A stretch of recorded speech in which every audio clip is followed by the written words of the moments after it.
Hello and welcome. My name is Javier Rivera, and today on our DTF series, we're going to be talking about DTF supplies. I'm going to be giving you some hints so you can save some money. At this point, you probably did a lot of YouTube University, and you know these very well. These swabs that are made out of foam are key to maintaining your print head. However, after doing a lot of maintenance into your DTF and cleaning a lot of things, you're going to be buying a lot of them and it's going to get expensive. So I'm going to give you some hints on some other things that I use. Besides that, I use them too, but there's some other ones that I use for different purposes. Okay, so that's what we're going to be discussing in this video. And real quick, I'm going to try to discuss what I did to cure my sheets when I got started. Okay, so if you don't have a station yet, if you don't have somewhere to cure your powder, if you don't have $600 for one of those ovens that, you know, got the timers and the temperatures and all that, if you have a range at home, okay, I am going to teach you what I did at the beginning to start curing my powder. It worked really well, and to be honest, I still use it today. So when there's a lot of printing going on and we got a lot of things pumping into the production, so we'll go ahead and fire it up the range, and we still do this. We like it, and it's pretty much a fail-safe for us because you can't go wrong with it. So without further ado, let's go ahead, let's get started.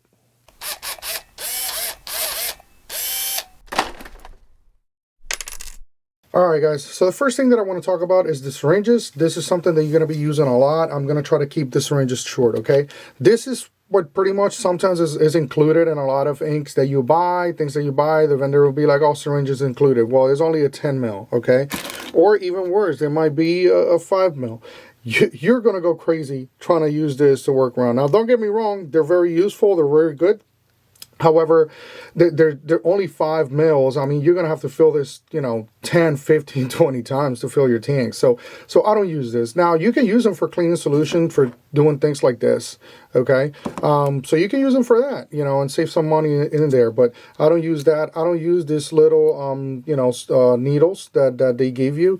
I find them to be too short, and you can't get to the tank. And actually, to get to the bottom of the tank, you have to put the whole syringe in your actual tank to, you know, and then you get suction, you get, but then now all this is dirty and you have ink all over the place. So I don't use these. I only use them for cleaning solution. This is what I use, okay?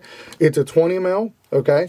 I like them because they are flat right here, so it makes a good seal. It makes it very easy to use them, and they last a little bit longer, okay?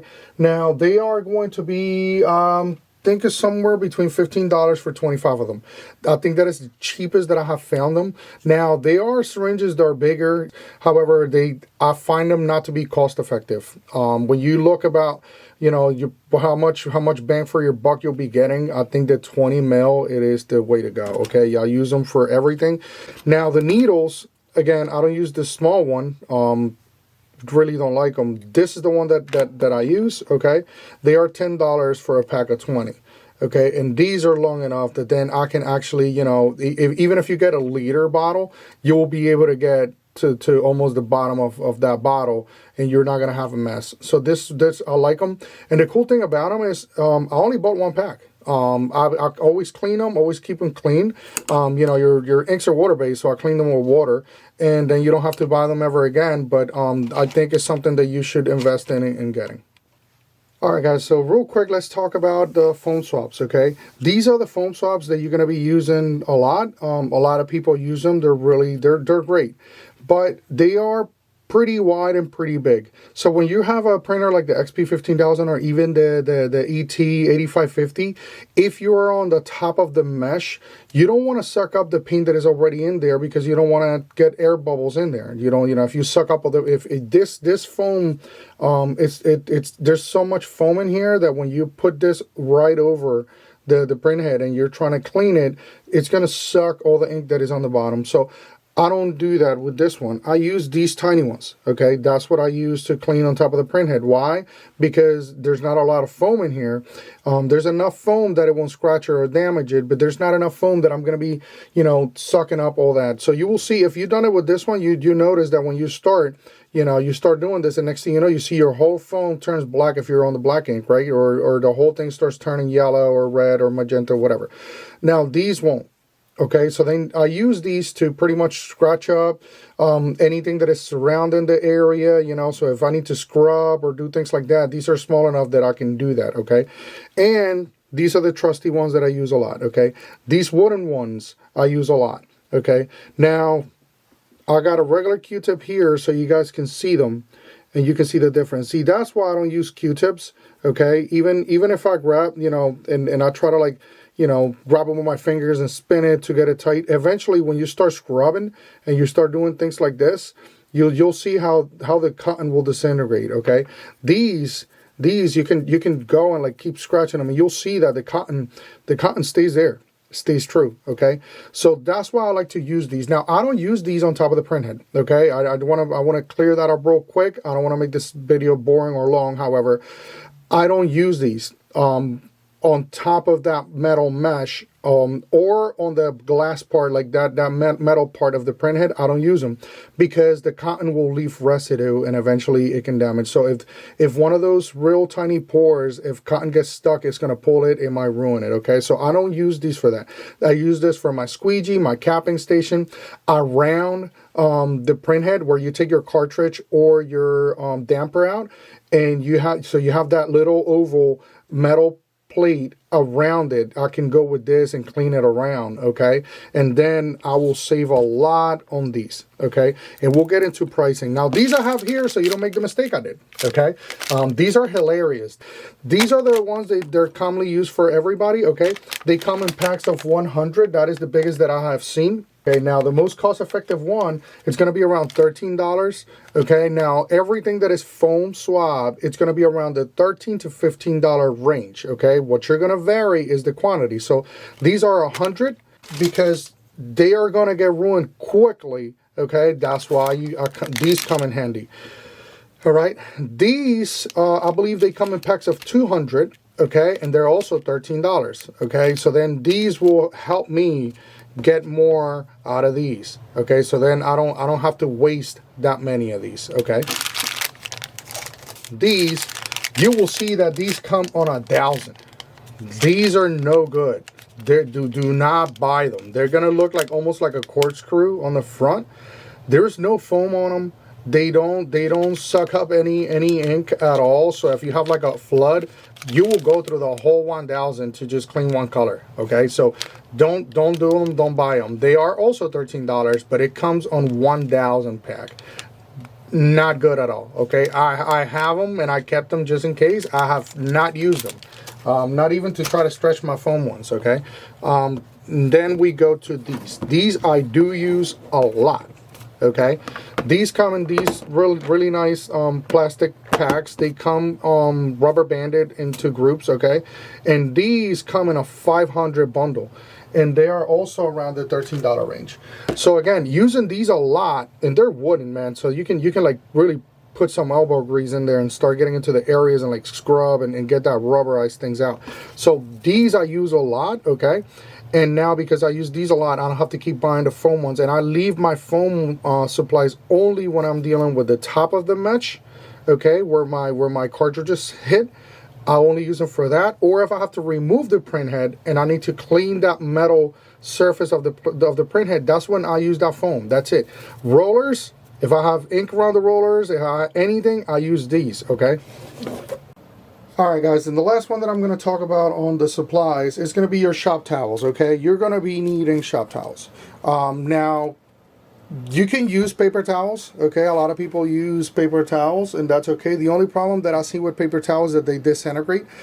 So once you get them damp and you're scrubbing on the print head and things like that, or you're trying to, like I said, you have a leak and you're trying to pack them to suck up all that ink so you can clean the area, you're going to see that you're going to be going through a lot of it. And they disintegrate. Sometimes they leave a little bit of lint laying around and things like that. So nothing wrong if that's what you're using, but you know that you're going to encounter all that. Now that's why I use the shop towels. Okay, I have noticed that using the shop towels, it doesn't leave any lint around. If it breaks because you're going too rough or anything, it'll break on a really big piece that is easy to remove. Things like that.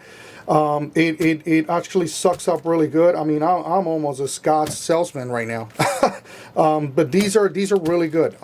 And now if I'm gonna try to get this so you guys can see it real quick. If you see, you will think that you will get more out of this roll. I'm telling you right now, I'll probably go through 3 of these rolls before I go through one of these. okay? Because well, I'll use one sheet and that's it. That's all I need. On this one, I'll need 2, 3, 4, you name it. So, but again, nothing wrong with it. Just remember, if you're using Bounty, if you're using Great Value, if you're using anything like that, it don't matter what brand. I have tried them, pretty much almost all of them, even Brownie, things like that. Even the same Scots, but just these regular ones. These don't suck up that much ink. They leave link. There's going to be some things that you're going to encounter. So if you want, use the Scott Shop towels, and these will become your best friends. Alright guys, on this one, it's pretty much for my powder, when I'm going to apply powder on a sheet, okay? I'm on my office, so I'm not going to do it on an actual sheet, but I use these a lot too. You might see them already on some videos that I did for my cleaning solution. Yes, I order a lot of Chinese food, and I've repurposed these, so you'll see why, okay? So what I do is I keep my powder in a Tupperware like this, okay? I you know, laying my powder around, you know, I go in that sweeping motion. I might make a video later on how to do the powder, but there's powders out there on how to do it. And then, you know, I shake my sheet and I go and take it to cook. However, now all my powder is in here, okay? And then what I do is I just shake it around and I go kind of like on a side motion, okay? And I grab my little bucket and I'll bring my powder and then I go there. Now, all this powder that stays there, I'm going to keep it there because it's powder that it might be wet, it might be filled with white ink, and it stays there. So I don't go with a brush or I'll try to scrape it off. I'll leave it there, put my next sheet, and I keep doing it, and I keep doing that. Now, after, let's say that I went through, let's say maybe on a 40, 50 sheets, this powder that you will see that stays, like, if you can see that right there, all that powder that stays in here, because this is all dry, everything that is staying is because it's humid, okay? And once you see it on lumps, then I'll grab a little brush, I'll scrub this, and then I'll throw that away, because I don't want to ruin my shirts. If you have, you're going to see some that have different colors or things like that. You don't want to mix them, okay? However, the powder that was just on the top, as you can see, is nice and dry. There's no lumps, there's no anything, so you can actually keep reusing your powder and keep reusing it, okay? Now, that is something that I do, and then when I'm done at the end of the day, you know, you can either put it here, you lay it around, cover that, okay? Keep it on a dry place so it doesn't get ruined, and that's how I store my powder so it doesn't get ruined away from the light.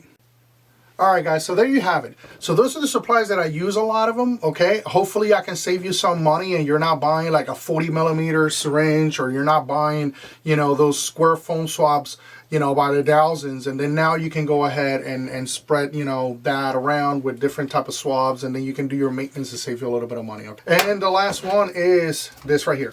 So if you don't have a conventional oven yet, okay, if you don't have a flat surface where you can cure your DTF sheets, okay, I recommend this.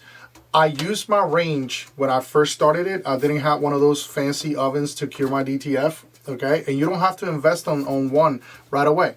This is a baking sheet for cookies, okay, and the size of it is perfect, so then I can have my 13 by 19 and the sheet is not laying down, which then I'm gonna burn a line into it. When you're curing your sheets and your powder, okay, when you're curing that, you want it to be on a surface that the temperature is even, okay, and it's cooking at the same temperature evenly. So I will put this just like this upside down in the oven, and then I can put my sheet on top of it at 200, and I use 270 degrees, okay. It depends on your oven, but for me 270 degrees to give me what I wanted it. However, if you don't have right now somewhere to cure your DTF sheets and your powder, okay, you can do something like this, okay? I'm going to try to put links below for all the supplies and everything that I use, but this baking pan right here, perfect, you know. So if you don't have an oven, if you're just starting, if you don't want to invest in that right away, you can use the range at home. Now just make sure that you have an extractor or something, because every time that you're curing the powder, it might smoke a little bit, okay, and those fumes that's a chemical reaction, so just always be careful with that. If you don't have an extractor, you're gonna have to wear a mask, and then I don't recommend using the oven because your whole house will smell, okay?